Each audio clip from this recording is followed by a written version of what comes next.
Just we're going to do one more Be'er Aloha on 180. The Mechaber cited two opinions. According to Rabbeinu Tam, which was the more lenient opinion, Yeshomim, that if you have a valid sukkah, and then you cover it with a sheet to protect the sukkah from sun, but it has no relevance to the viability of the schach, or let's say there are leaves or pine needles falling onto your food, that you should be able to sit comfortably in the sukkah is valid. Although the schach is fully covered with the sheet. Davar makabel tumah, it's an object which, but since it doesn't contribute to the schach, it's not a problem. That's Rabbeinu Tam. V'yeshomrim, 180. Hudas Rabbeinu Tam, shehuva betosa, shedato, mi'ach shekvar higdim asuk lasos kilchoso. Since the sukkah originally was built to meet all the halachic standards, ein leposel mashe pireis, oleh sadin achkach, although we spread the sheet afterwards. Although the sheet also would provide, independent of the schach, more shade than schach.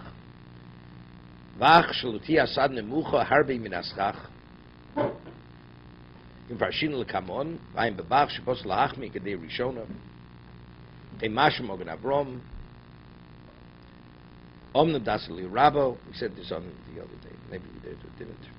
He says the Rabo. So he says the Bach rules like the first opinion, and also Mogen Avrom, that not like Rabbeinu Tam. Rabbeinu Tam is the more lenient opinion. He says Omna Das Eli Rabba Ikar Das Rabbeinu Tam Nisha Rosh Rabbeinu Yerucham Mordechai V'Agudah Skimulo. Chinkosa B'Kuri Yaakov Machmeh Ze Posak. That therefore they all rule that if rain is coming in, dripping on the table, you could spread a sheet, you could close your awning, and you could even say a bracha, according to Eli Rabbo.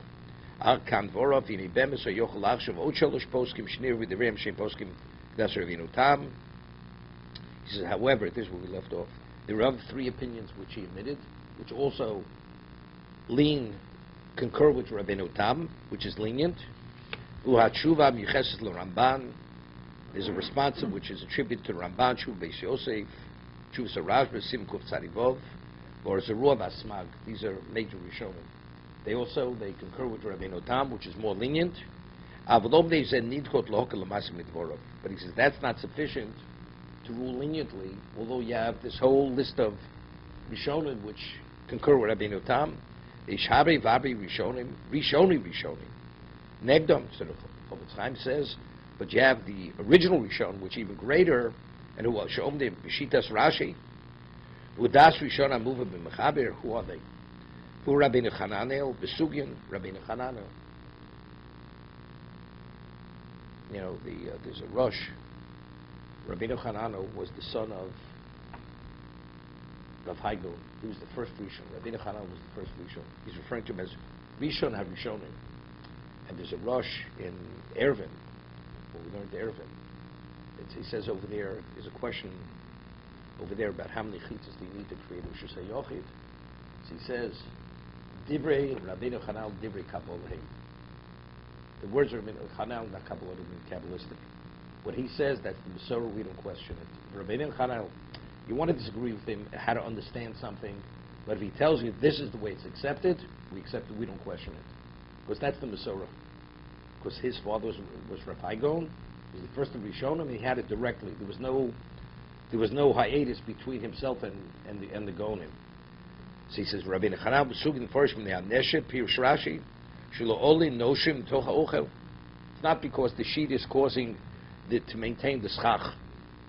Yedua me Rosh B'Masisin B'Mayri B'Vadim Tzilos Mu B'Chamoso Dila Fochid Afalonosa Psulo. Chovos HaGaonim, yeah, Mashom Raslis and Marsha Chamosom Rubin Silosa, and the Ilo Yisachi Besod Nishar Chamosom Rubin Siloso, Kolosh V'chein Mash Mordechai, Motzasib Smag, Chein Amayim B'Divrei Haritz Geius, Yireh Shum Forsh Gampnik Pirush Rashi, Chein Mash Me'iter Ayin Shom V'ayin B'Bach Shkosev Gam Das HaRambam Kei. Okay, now really, this is primary Rishonim. The Rambam also concurs with Rashi. So if the Rambam and Rabbeinu Hanan will concur with Rashi, it's not a question. We're not going to consider the second opinion in terms of to say a bracha. Kein hitik loshna Mishna b'stom masham mishuk tvorsh kvish Rashi kvar kidmu b'zeh Rabbeinu Manoach Birusha la Rambam shekos of Gamkein hochi b'das Rambam shem dato Gamkein the Pirusha Rabbeinu Shlomo hu Rashi shkein karu habri Rishon. He said Rishon. They refer to Rashi as Rabbeinu Shlomo. That's what he referred to. Mistavid lo mahanyo klal hagdomo shekodam lasosuka iskum ri ibn Geus adkan l'shon l'chein dasa ran bar ritvo b'chudusho. He's giving it a whole slew of Rishon who side with Rashi. No.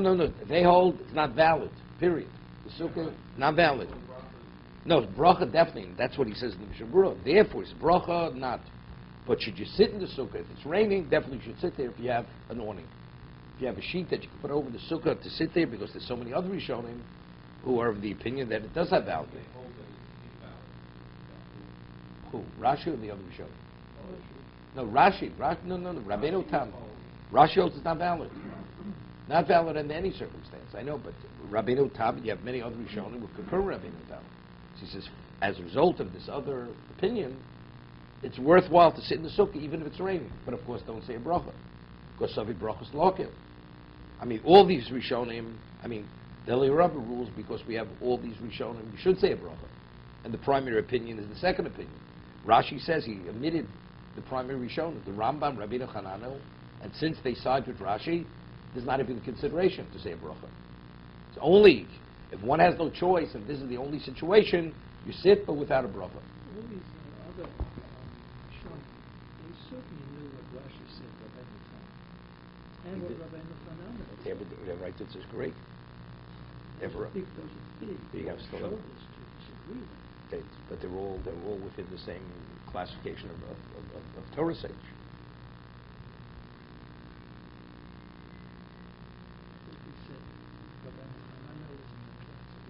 This is the way that it depends on what he cites. I'm just saying in terms of his value.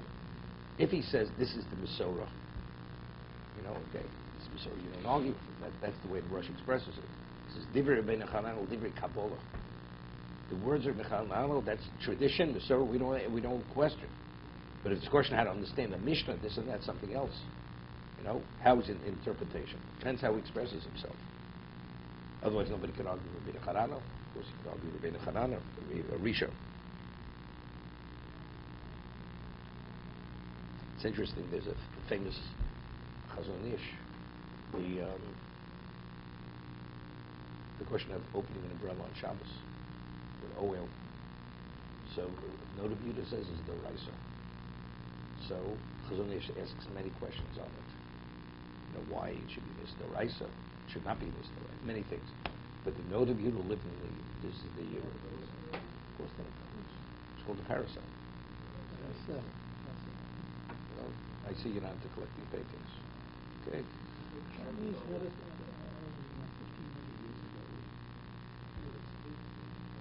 No, just the opposite. So there you're just going like this. It's not even you opening it.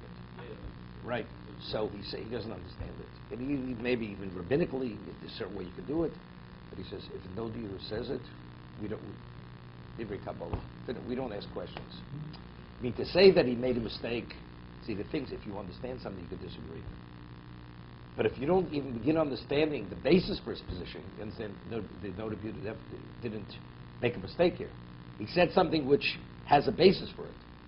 There's no such thing as saying about Noda B'Yehuda doesn't make any sense. So therefore, we accept it. We don't understand, we accept it. You can only argue with someone if you're within his level of understanding.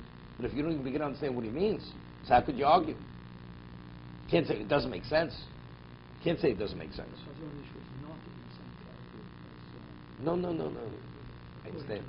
Definitely not. Noda B'Yehuda. No, if he would understand, which means like this. If he would understand why the Noda B'Yehuda, he could argue with the logic to show from other. He understands. But he's saying something which seems to be totally unintelligible. Within a halakha context, it doesn't make any sense. But there's no way to say what the Noda B'Yehuda says doesn't make sense. There's no such thing as saying that. So what's we don't understand what he means. Therefore, we accept it. He had a reason. We don't understand his reason. We accept it. He's sufficiently credible that if he had a reason, we rely on that reason. If he offers a reason, then there's a basis to argue with that reason. But he doesn't. He says something, we don't understand the reason, right? Because he can't say, it's interesting. What was it?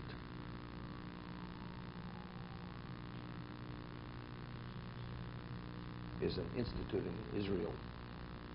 It's called Tzomit. So I forgot what it was. You know, they create all these devices really for hospitals, for medical. The doctor shouldn't have to violate Shabbos, but you know, but it could be abused. It could be used for people for their own reasons. Like there was a consideration in the Hamptons. He wanted to have a Shabbos bus, picking people up at different stops and bringing them to shul on Shabbos. Okay, which was already over. That's already beyond stretching it too much. So he showed me. I forgot what it was. It wasn't a microphone. It was something else. No. Good. A lot of things which are very important. Right. Well, it's very important, and everything it conforms with halacha. You know. But again, you have to rely on certain leniencies. But again, based on the circumstance, it's definitely it's okay. It's permitted.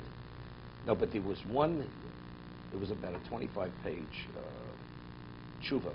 They put out the material on it. And whoever wrote it, I'm not saying it doesn't represent, but one of the people who wrote this, he sided with Moshe Feinstein. Moshe Feinstein was in the lightweight in Psak Halacha. And he says, this is the way he expresses it. I showed it to Walter Weizen because he gave it to me. He says, what Moshe says doesn't make any sense. That's the way he expresses himself. You want to point out a difficulty, why it's difficult. But the speaker of Moshe Feinstein, what he says is like unintelligible. You understand? If you're a person who's respected, who has an appreciation for halacha, you don't speak about a person in such a way. It's a total deprecation of it. You know, you don't speak about it. So to me, when I saw that, I said, Walter Fagel, wherever you got to be in touch with the people, this is totally unacceptable. We continue. You know, we do see the writers going at the Rambam, but in very strong language, and people say that the writer didn't understand the Rambam. Yeah, again, Ravid first, no, there's a big difference. The Rambam, when he wrote that, the Ravid, first it was much older than the Rambam, much older, many years older, and in terms of he didn't understand the Rambam.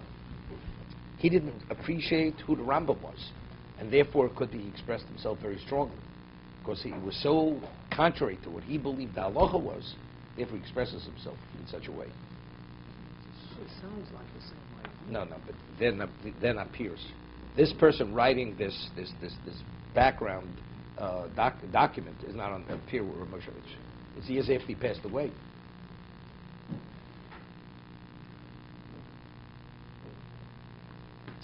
It was a telephone. It was about a telephone. Yeah.